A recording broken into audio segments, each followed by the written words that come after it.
Be honest for a second. Have you ever paid your rent, closed the app, and just stared at your bank account? You tell yourself it is normal. Everyone pays rent. But then you see what is left. And you think, how am I working this hard and still not moving forward? If that feels familiar, this is for you. Most people think rent is just another bill. It is not. It is a financial anchor. And anchors slow you down. In many cities, average rent is around $1,800 a month. That is over $21,000 a year. Now imagine investing that amount every year instead, earning around 8% annually. Over time, that money compounds into something massive. This is not about avoiding housing. You need somewhere to live. But rent is not just what you pay today. It is what that money could have become. That invisible trade-off is opportunity cost. And because you cannot see it, you ignore it. Here is the real question. Are you living in the most expensive version of housing you can emotionally justify? Most people upgrade after a raise. $1,200 becomes $1,800. Because you deserve it. You want the nicer kitchen, the gym, the rooftop, the word luxury. But you are not just upgrading comfort. You are upgrading identity. Your apartment becomes proof that you are progressing. But apartments do not build wealth. They reflect income.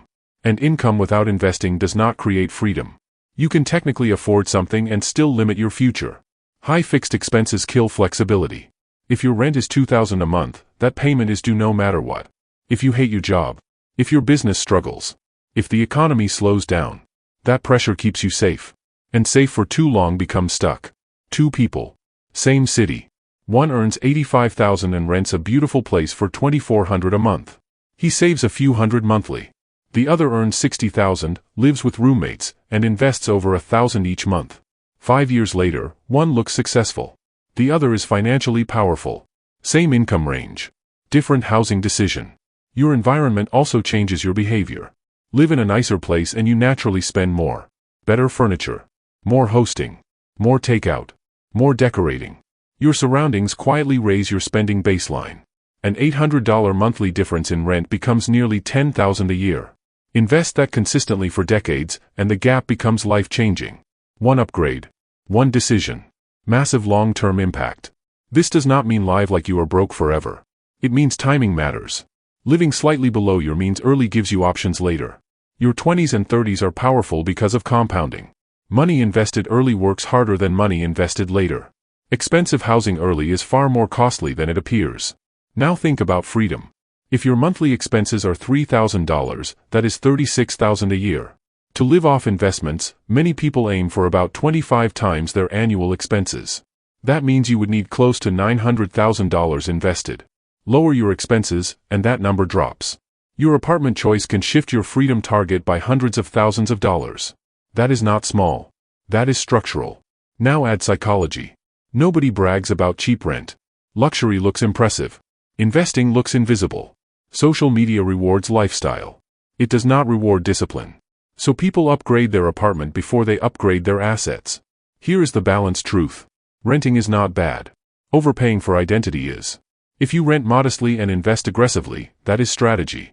If you rent at the top of your budget and save almost nothing, that is risk. So what can you do? First, check your rent to investing ratio.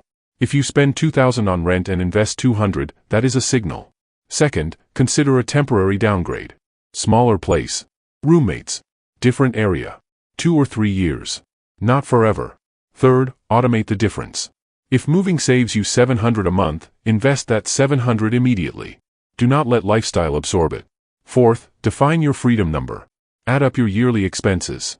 Multiply by 25. That is your target. Then ask yourself honestly, is my housing decision helping me reach that? Or delaying it? Most people do not struggle because of small daily purchases. They struggle because of large fixed costs. Housing is usually the biggest one.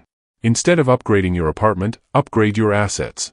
Instead of flexing where you live, build ownership. Wealth is quiet. It does not always look impressive, but it feels powerful. Imagine living slightly below your means for 5 years. Investing consistently. Building options. Then choosing where to live from strength. Not stress. That is control. This is not about deprivation. It is about intention. Your apartment is not just a place to sleep. It is a financial decision that compounds. Run the numbers. Look at your rent. Look at your investments. Ask yourself one question. Is this building my future? Or just financing my image? Because freedom feels better than luxury. And wealth is built in quiet decisions. Even the decision about where you live. I will see you in the next one.